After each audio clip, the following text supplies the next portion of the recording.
Exercise 3.1 का first question देखेंगे, जिसमें आपका नंबर ऑफ गर्ल्स हमने एक्स एज्यूम किया, number of boys y assume किया। अब according to question x plus y जो है हमारा 10 है।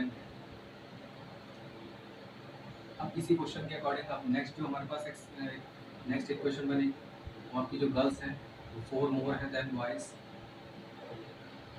अब हम एक्स और वाई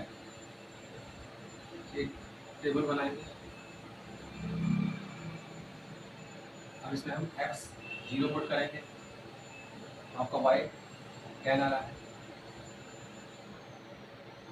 हम एक्स अब 2 पुट करते हैं, एक्स हमारा जो वाई है 8 आ रहा है। 3 पुट करते हैं तो 7 आ रहा है। 5 पुट करते हैं तो 5 आ रहा है। यदि आप 7 पुट करेंगे तो 3 आ रहा है। अब दोनों इक्वेशन को सेटिस्फाइड करने के लिए आपके पास कौन सा टर्म आ रहा है, 7 और 3। ये 7 है और ये दोनों ही सेटिस्फाइड हो रहे हैं क्योंकि दोनों का डिफरेंस जो है हमारा 3 है। तो ऐसे ही हम एक और बना लेते हैं। अगर हम y 0 पुट करते हैं, जब y 0 पुट करेंगे तो 10 आ रहा है। अब इस इक्वेशन को सेटिस्फाइड करने के लिए हम इक्वेशन बना लेते हैं।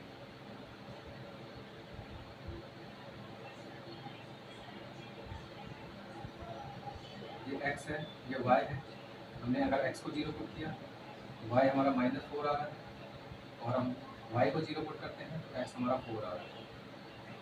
अब हम इन दोनों की हेल्प से ग्राफ बनाएंगे। हमने y को x को 0 पुट किया,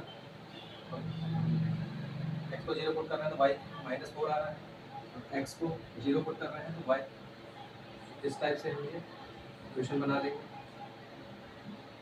यहाँ पे कट कर रही है तो ये 4 हो जाएगा। ये हमारी इक्वेशन हुई है x = y + 4।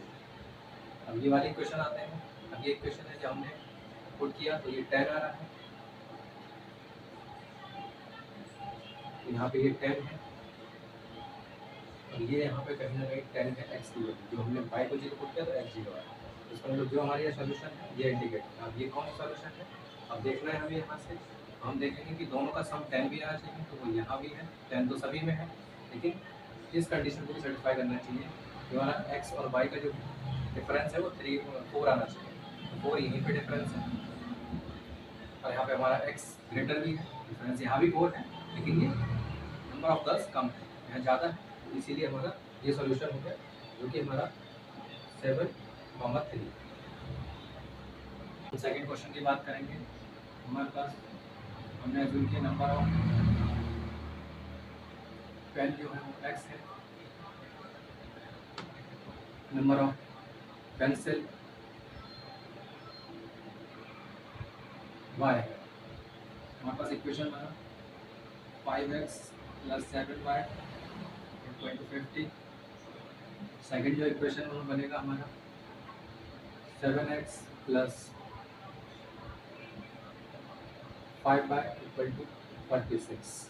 तो हम यहाँ बात करते हैं, इसमें हम y का वैल्यू कैलकुलेट करते हैं। 50 - 5x / 7। हम इसके लिए टेबल बना लेते हैं।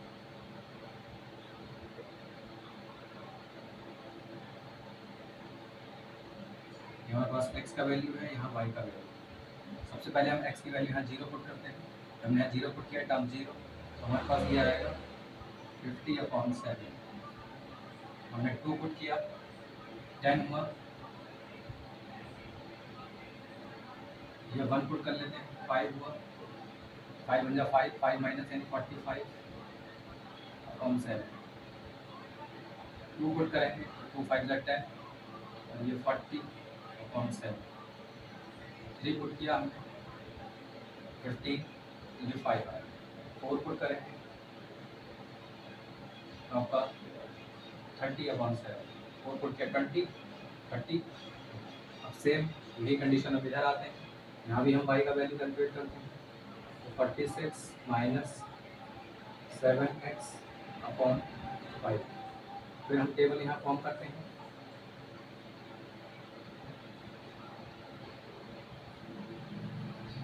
एक्स और वाई। हम यहाँ एक्स का वैल्यू 0 पुट करते हैं, एक्स का 0 पुट किया, 46/5, 1 पुट किया, 39/5, 2 पुट किया, 7 to the 14, 14 यानी 32/5, 3 पुट किया, 21 यानी 5, 4 पुट किया, 4 28, 22/5।